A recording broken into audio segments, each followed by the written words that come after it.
wararka ka imaanaya gudaha degmada Baldaxaaba ee gobolka Sigado iyo waxay sheegayaan in abaabulka ugu dambeeyay halkaas ay ka wadaan ciidamo ka tirsan kuwa dawladda Soomaaliya iyo kuwa maamulka Jubbaland waxaana laga cabsi qabaa in mar kale halkaas isku farsaaraan ciidanka maamulka Jubbaland iyo kuwa dawladda dhexe ee Soomaaliya wararka ugu dambeeyay aan ka helino duleedka degmada Baldaxaaba ee gobolka Sigado iyo waxay sheegayaan madaxweynaha Jubbaland Axmed Maxamed Islaam Axmed Madoobe in duleedka degmada Baldaxaaba uu geeyay ciidamo aad u far badan kuwaasoo doonayaan in ciidanka dawladda Soomaaliya ku sugan gudaha degmada Baldaxaaba ay weerar ay ku qaadeen sidoo kale ciidanka maamulka Jubbaland waxay garab ka helayaan kuwa Itoobiya iyo kuwa Kenya oo halkaas ku sugan ciidanka dawladda Soomaaliya ku sugan Doolow iyo Baldaxaaba ay xilligan waxay wadaan foojignaan xoogan taasoo ka cabsi qabaan in weerar ay ku soo qaadaan ciidanka maamulka Jubbaland iyo kuwa Itoobiya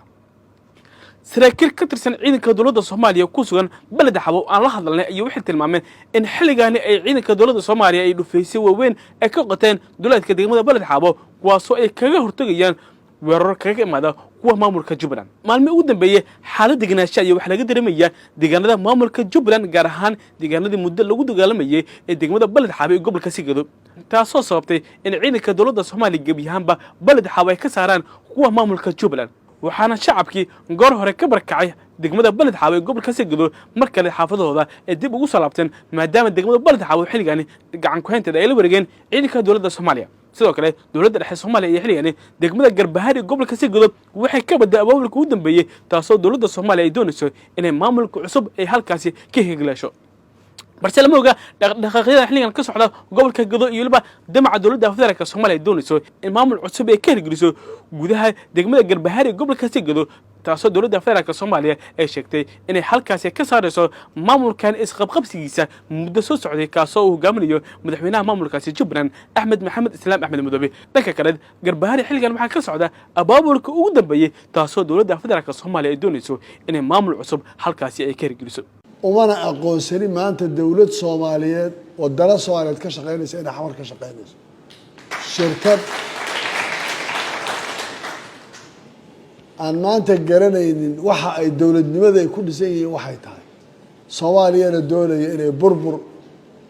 iyo inkaan iyo halaag iyo hoog u horseedaan yaa maanta ka shaqeynaysa oo wixii Soomaali ka dhaxeeyay maanta la yiraahdo dawlad dhexe oo aan garanaynin bolisigeedu aan shacabka u shaqeynayna ka shaqeynaysa in intii lagu xidho ay noqoto in wixii si walba loo waayo macna ma sameynayso wadanka waa federaal dawlad central iyo unitary system waa horaan ka nimid states baan nahay waxaan rabnaa dadka waxa la bixinaya inay toos u gaadhaan sababtoo shay walba waa la siyaasadeeyay mar haddii la siyaasadeeyay bal waaga ay la helo dawlad siyaasadii ka soo noqoto ilaa dawladani waxay u tahay haab inay wixii soo gaaray iyadu isteedyada u dirto qaybiso kala faraha kala baxdo laakiin haday noqoto inay iyagu maamulaan ay dhahaan annaga mas'uulka annaga maamulayna annaga noo xiran tahay wadanka oo ixtikaari wuxuu galayaa cidhiidhi haddii cid la isticmaalayana shalayna waa la ogaa waxaan ahay haddii amni laga hadlayana nin amniyaan ahay waxaan aqaanaa ciidanka ugu muhiimsan oo ugu badan waxay la tahay arrintaas dib ha looga noqdo waxay maanta maraysaa waxaan odhanayaa madaxweyne xasan sheekh maxamed taariikhda dib ha u celin Jubbaland waa Jubbaland maamul baa ka taliya maamulkaasa mas-uulka lama aqbalayo cidaan ciidanka ahayn oo amnigana faragelisa dhibaatana geysata shaqo kalena gashana lama aqbalayo haddaba madaxweynow waxaa nasiib darraa wiilka shalay aan xildhibaanka siinay ee ra-iisul wasaaraha noqday maanta inuu noqdo cidda loo adeegsanayo Jubbaland burburinteeda waa nasiib darro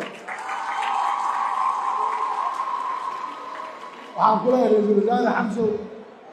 waxaan waa taariikh berri bay qori doontaa deegaan baad ka soo jeedaa dad baad matalaysaa inaad dagaal u xaydxaydato oo aad tiraahdo Jubbaland baa la dagaalama burburinaya shalayna mayna dhicin maantana ma dhacayso kuwa adiga kaa waaweyn baa isku dayay kuwa kaa awood badan baa isku dayay dawladay ahaayeen kuwii farkii ugu yeedhaya sidaa iyo sidaas laakiin waxaan ku faanayaa inaan weli Soomaali ahay